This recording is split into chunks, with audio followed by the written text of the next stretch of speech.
সংগঠন ভারতবর্ষে এইরকম কর্মকাণ্ড করে থাকে এটা আমাদের জানা নেই। নিশ্চিতভাবে স্টুডেন্টস হেলথ হোম গত 72-73 বছর ধরে যে মানবমুখী কাজটা করে থাকে সেই কাজটা মনে হয় অন্য কোনো সংগঠন ভারতে কেন বাংলাতে তো নেই ভারতের মধ্যে। তো আমি যার জন্য আজকে এখানে জমায়েত হওয়া সেই কিশোর কবি সুকান্ত ভট্টাচার্যের তাকে স্মরণ করে আমরা আগামী 1 বছর ধরে আমরা স্টুডেন্টস হেলথ হোমের পক্ষ থেকে কিছু অনুষ্ঠান করব। সম্পূর্ণ অনুষ্ঠান অবশ্যই থাকবে মানব প্রেমী অর্থাৎ মানবমুখী থাকবে, এই বিষয়ে কোনো সন্দেহ নেই। সেটা হতে পারে চিকিৎসা বিজ্ঞানে হতে পারে, সেটা হতে পারে সংস্কৃতি জগতে হতে পারে, সেটা মানুষের জন্য কল্যাণের জন্য হতে পারে, নানানভাবে অর্থাৎ মানবমুখী হবে, কোনো সন্দেহ নেই।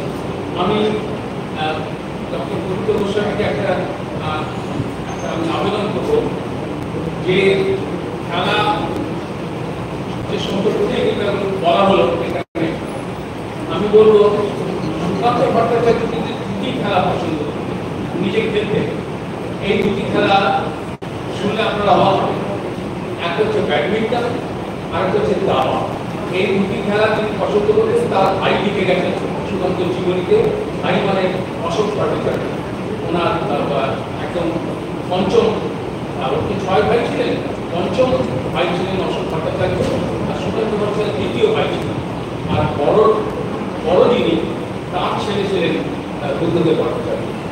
যাই হোক, এটা একটা রিকোয়েস্ট করবো, দাবা ব্যাডমিন্টন রাখা যায় কিনা কোনোভাবে। দাবাতে ইংরেজি হতে পারে, ব্যাডমিন্টন তো বাইরে হতে পারে, সেটা কাবাডি রাখতে পারলে বাইরে রাখতে পারবে, তখন ব্যাডমিন্টন রাখা যেতে পারে আমার ধারণা।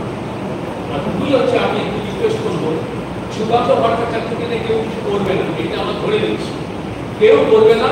আমরা এই স্টুডেন্টস হেলথ হোম থেকে আমরা এটা করবো, এই বিষয়ে কোনো সন্দেহ নেই। আর কে কি করবে আমরা জানি না, তবে জনসংগঠন কিন্তু নিশ্চয়ই করবে। সরকার কি করবে আমরা জানি না, সরকারের দরকার নেই হয়তো, তাই জন্য করবেও না হয়তো। কিন্তু আমি বলবো অনেকগুলো অনুষ্ঠান নেওয়া যেতে পারে। প্রথমে দেখুন, সুকান্ত ভট্টাচার্যকে যেখানে দাহ করা হয়েছিল জায়গাটা আমি জানি কিনা, নিমতলা ঘাট নয়, কেওড়াতলা ঘাট হল। সুকান্ত ভট্টাচার্যকে দাহ করা হয়েছিল কাশীমিত্র ঘাট। কাশীমিত্র ঘাটে সুকান্ত কোনো রকম স্মারক নেই। আপনারা শুনে আরো অবাক হবেন যে গত 2020 সাল পর্যন্ত ঈশ্বরচন্দ্র বিদ্যাসাগর মশাইয়ের কোনো স্মারক ছিল না নিমতলা সত্যিকারে। ঈশ্বরচন্দ্র বিদ্যাসাগর মারা গেছেন 1891 সালে। 1891 থেকে 1991 চলে গেছে, তারপরে 2020 সাল পর্যন্ত কোনো স্মারক ছিল না। ইন্ডিয়ান অ্যাসোসিয়েশন ভারত সভার পক্ষ থেকে আমি ওখানকার ভাইস প্রেসিডেন্ট, আমি প্রস্তাব রেখেছিলাম যে নিমতলা শ্মশানঘাটে একটি স্মারক রাখা হোক ঈশ্বরচন্দ্র বিদ্যাসাগর মশাই। ওখানে 2 জনের স্মারক আছেন, একজন হচ্ছেন আচার্য মধুচন্দ্র রায়, আরেকজন হচ্ছেন রবীন্দ্রনাথ ঠাকুর। কিন্তু ঈশ্বরচন্দ্র বিদ্যাসাগরের নেই। এই যে 2 জনেরই গুরুস্থানীয় ছিলেন ঈশ্বরচন্দ্র বিদ্যাসাগর।